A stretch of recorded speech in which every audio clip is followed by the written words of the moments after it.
Now, joining us to give more analysis on the situation and this America First policy from the President of the United States is a member of the Republican Party, Ginger Chapman, joining us from Washington, D.C. Thanks for being there with us.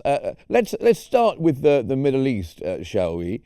What do you think the principles are behind Trump's approach to foreign policy in the Middle East? And let's, of course, start by mentioning his idea to take over the Gaza Strip and America to own it. Yes, well, thank you for having me today. And that is an excellent question. All eyes are in the Middle East right now. The entire world was shocked and surprised by Trump's insistence that the United States was going to take over Gaza, develop Gaza, turn it into a Riviera, and prevent the original Palestinians from returning. This Many people are surprised and are trying to determine what is behind this. The most obvious explanation is the influence of the Jewish lobby in the United States. The other explanation is that perhaps in some way Trump is trying to contain the situation, keep the ceasefire going, and discourage the Netanyahu cabinet from continuing to bomb Gaza. Now, this is very risky. No one knows where this is going. And this is further complicated by other factors, such as the enormous gas deposits offshore, which people are now turning their eyes to. So, on one hand, this could be Trump approaching this like his businessman, make a deal. What is in this for the United States? We can have peace on the basis of economic trade, and economic security will bring about peace. On the other hand, Trump's proposal is impractical. This will never happen under the current conditions, especially in light of relations with neighboring countries. So this is a very unprecedented situation for the world to be in.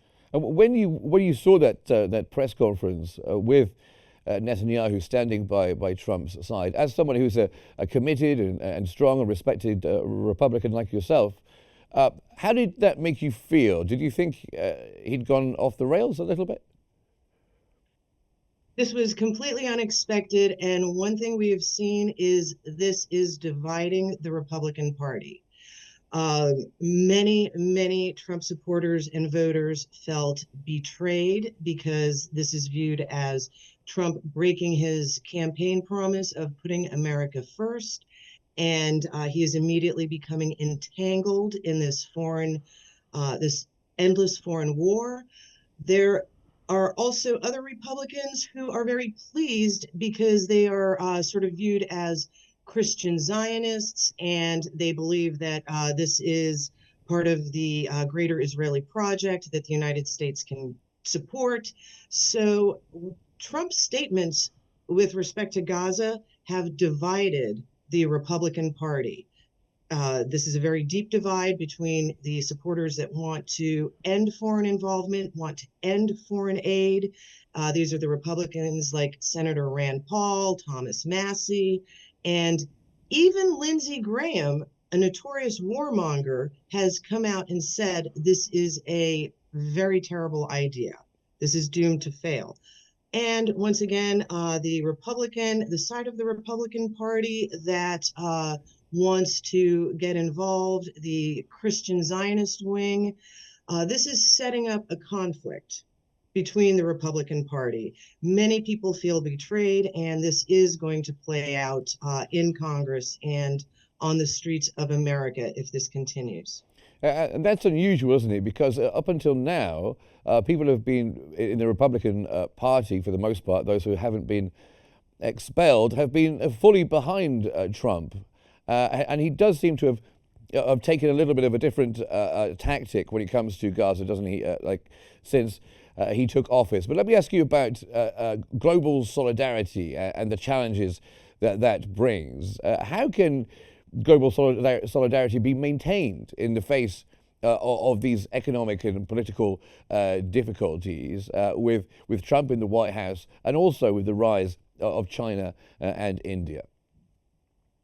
Well, unfortunately, if global solidarity means the world uniting against America, then Trump may have set us down a dangerous path. Trump campaigned on economic security at home, peace and prosperity. And what we are seeing is Trump's recent belligerence, wanting to take over Greenland. This is not the way towards global solidarity. However, one thing we did see, and this might be a clue as to Trump's strategy, Trump said we were going to take back the Panama Canal. He sent Secretary of State Marco Rubio to Panama. However, there was no military companionship. Instead, Marco Rubio negotiated free transit for American naval ships through the Panama Canal. So it remains to be seen, is Trump making these bold statements as a strong opening negotiation tactic, which, by the way, appears to be angering the rest of the world and increasing the solidarity of the global South and the BRICS community?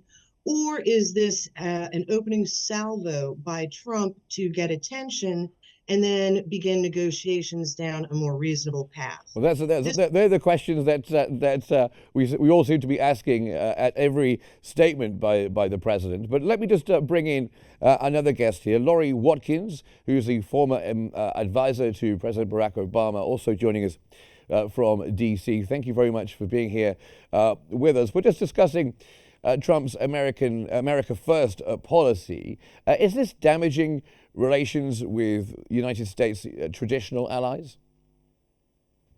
Greetings to your viewers, and thank you for having me on your program. This is absolutely devastating the United States' reputation around the world and the trust that not just our allies, but those that may not necessary, they're viewing us from around the world and saying, what the heck is America doing? What the heck Donald Trump and Elon Musk doing? Do they not see that these are going to have cataclysmic effects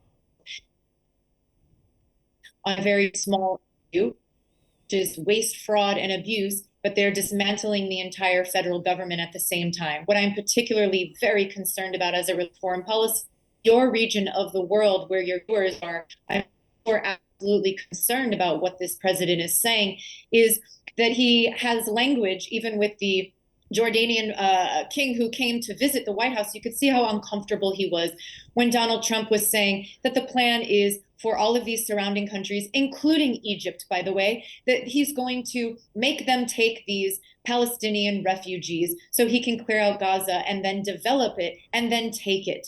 He used very clear, very strong words the other day in his press briefing when he said, "We don't have to buy it, we will take it." It is not the United States to take. And I'm sure you would all agree with that. The fact that Israel Netanyahu is having these backdoor negotiations at the same time there's supposed to be a ceasefire deal going on is absolutely concerning. But the fact that Trump is using this very strong language that he is going to force our allies like Jordan and Egypt to take these folks is just, it's reprehensible.